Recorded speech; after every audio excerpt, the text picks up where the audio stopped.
ફ્રાન્સના ખેડૂતો ભારતીય ખેડૂતો આંદોલનની જેમ વિરોધ કર્યો છે અને ફ્રાન્સના યુરોપમાં ખેડૂતોના રસ્તા ઉપર ઉતરી આવ્યા છે અને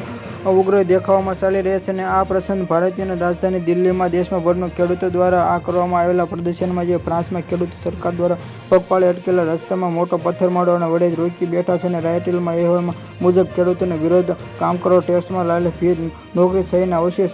સુકવણીને રસ્તે આઘાત અને યુરોપિયનમાં યુનિયન ખેડૂતોનો વિરોધ ઉપર્યો છે અને આ પહોંચી તમામ સરકાર દ્વારા દબાણમાં લેવામાં ખેડૂતોનો વિરોધ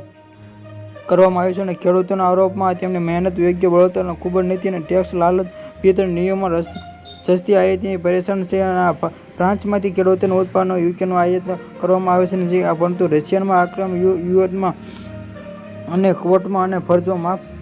કરી રહ્યા છે અને આ યુએનમાં દક્ષિણ અમેરિકાના બ્લોકમાં મુખ્ય વચ્ચે વેપાર સોદો થયો છે પરંતુ સમાપ્ત કરવા માટે આ નવી વાટાઘાટો ચાલી રહી છે અને કારણ કે ખાંડ અનાજ અને માંસના ભાવમાં ઘટાડો થયો છે અને ખેડૂતો ગુસ્સે કારણ કે તેઓને યુએન દ્વારા ઇનરતી ભાવે વેચવાની પડે છે અને ખેડૂતોને કટોકટી બેક્સમાં લાદીની યુનિકમાં કૃષિ આયાતને મર્યાદામાં કરવાની દરખાસ્ત કરી છે અને મરી ઉત્પાદન આ ફેન્સમાં યુએન નવા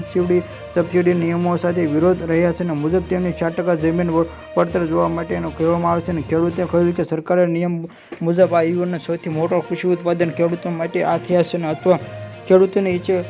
આ ડિજિટલમાં પડતો ટેક્સ ઓછો કરવામાં આવે છે અને પરેશાનમાં બરબીલ દબાણ સાથે ઝૂકી ગયા છે અને યોજનાઓમાંથી પીહેડ અટગરી ગયા છે।